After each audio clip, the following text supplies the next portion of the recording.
Olá e bem-vindos. A nossa conversa de hoje é sobre uma daquelas questões que, sabe, acompanham a gente pela vida inteira.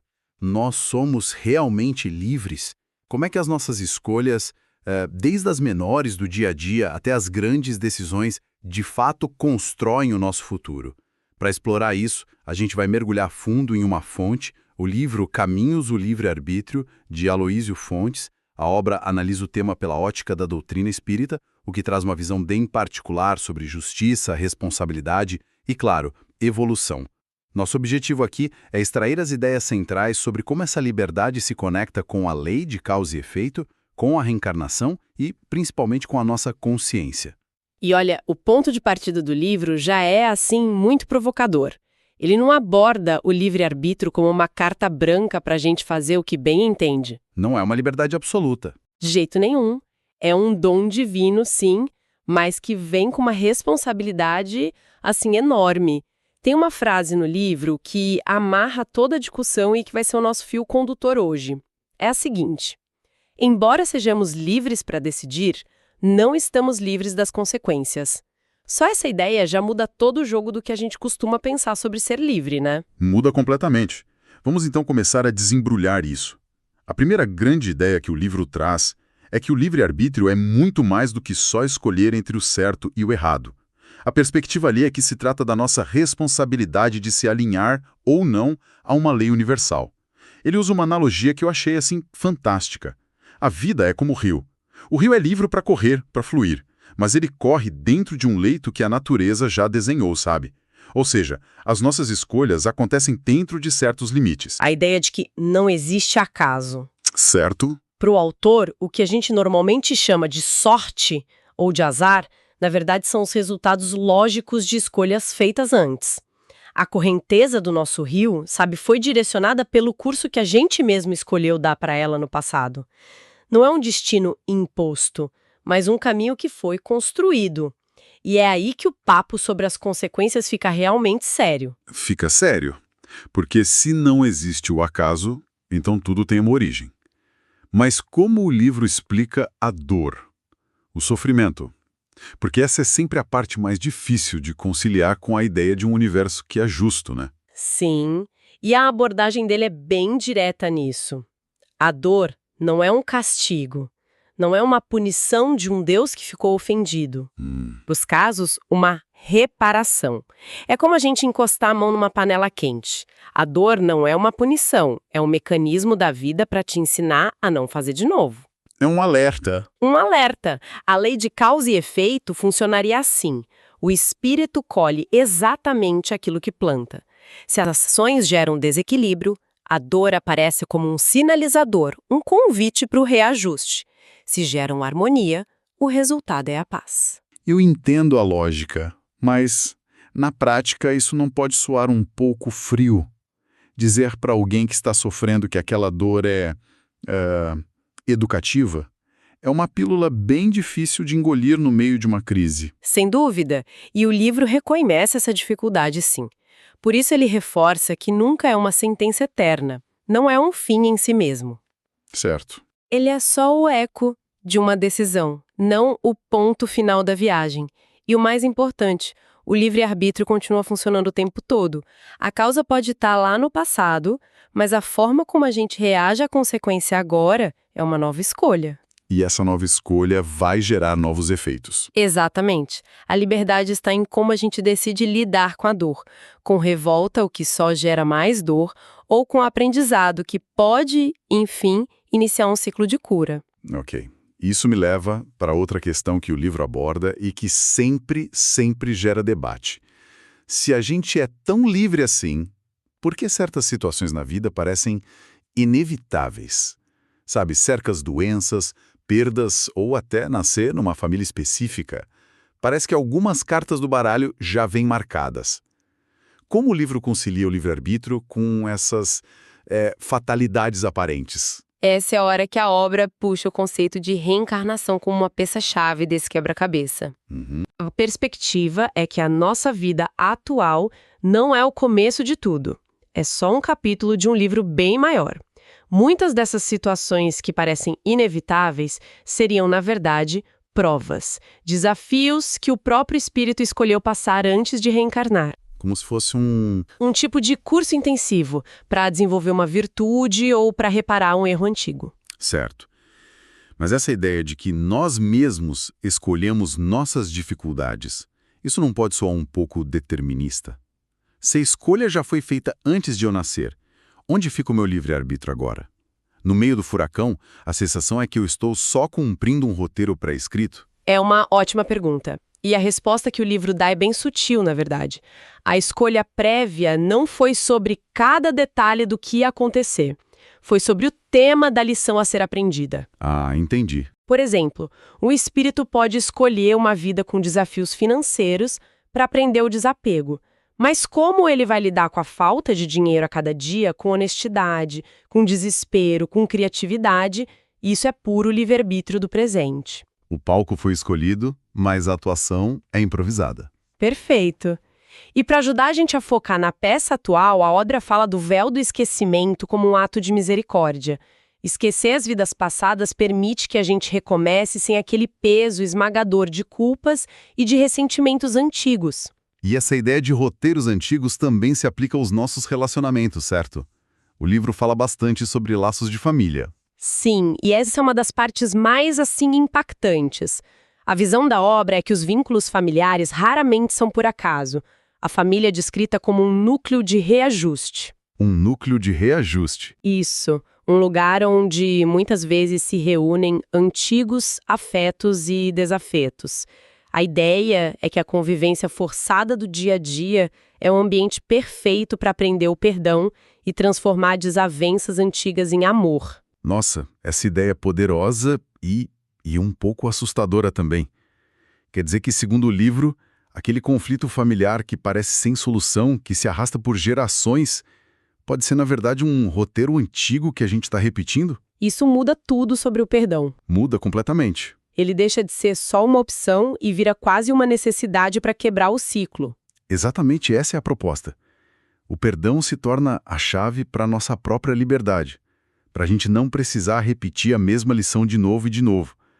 E o livro faz uma distinção que ajuda muito entre provas, que são esses desafios que a gente falou, escolhidos para desenvolver virtudes, e expiações. E o que seriam as expiações? Seria um retorno mais direto de faltas graves que foram cometidas, como colher o fruto amargo de uma semente ruim que a gente plantou. Mas no fim das contas, a obra argumenta que tanto as provas quanto as expiações têm o mesmo objetivo. São ferramentas educativas, não punitivas. Entendi. Mas com todo esse peso do passado, com provas e expiações influenciando o nosso presente, como é que a gente navega isso tudo? Não estamos só à deriva, sendo jogados de um lado para o outro. Tem que ter alguma bússola. Sim, tem. E aí é que a conversa muda de fora para dentro. O livro argumenta que a resposta não está nas estrelas ou nos eventos externos.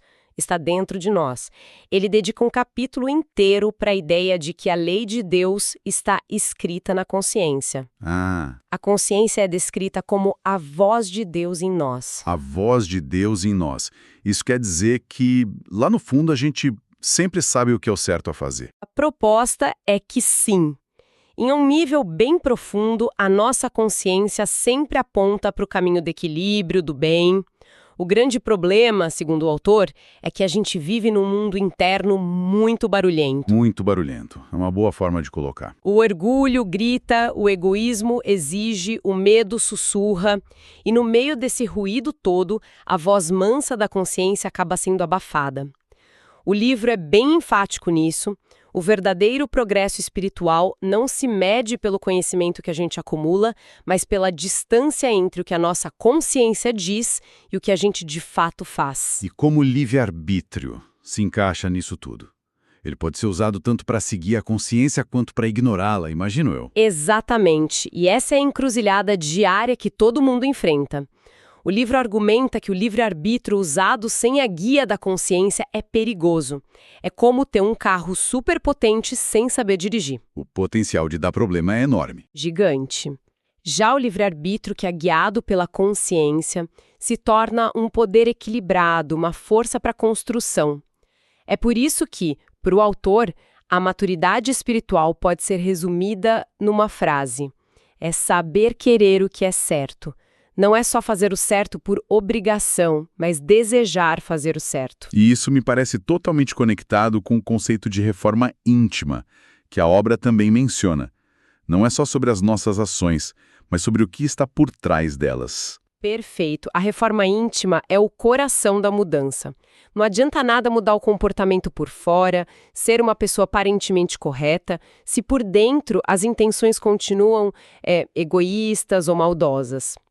A lei de causa e efeito, do jeito que o livro descreve, responde à intenção, à vibração do pensamento, não só ao ato mecânico.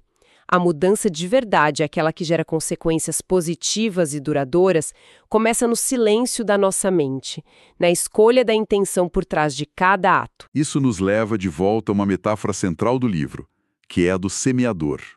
A vida seria um grande campo, e nós, os agricultores. Sim, a analogia é essa. Cada pensamento, cada palavra e cada ação é uma semente que a gente está lançando no solo da vida. E a frase que o livro usa para fechar essa ideia é: a escolha de hoje é a estrada de amanhã. O que a gente planta agora, inevitavelmente, vai gerar uma colheita no futuro. Mas aí entra a questão da nossa impaciência, né?